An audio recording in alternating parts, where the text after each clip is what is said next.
তো হ্যালো বন্ধুরা, ফাইনালি আজ একটা নতুন ব্লগ ভিডিও।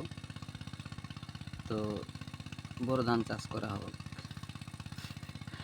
মানে আমি করব নাই, আমি হাল নিয়ে আসি, ট্রাক্টর রোটার। তো হাল ভাড়া হবে। তো এই যে জমিটা দেখো, আমি এখন গাড়িতে আছি।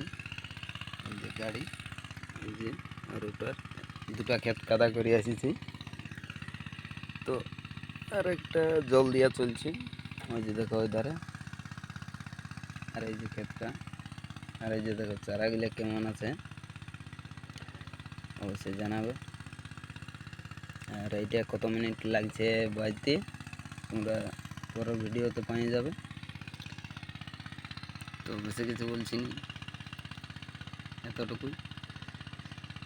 তো চাষ মানে বর্ষার সময় যে অনুপাতে মাটি হয়, তার থেকে কিন্তু এখন প্রচুর মাটি। তো কেমন হবে মাটি অবশ্যই কমেন্টে জানাবে। আর ভালো লাগলে অবশ্যই লাইক করবে। চ্যানেলে নতুন হয়ে থাকলে সাবস্ক্রাইব করতে ভুলবে না। তো চলো, টাটা বাই বাই, পরের নেক্সট ভিডিও দেখা হচ্ছে।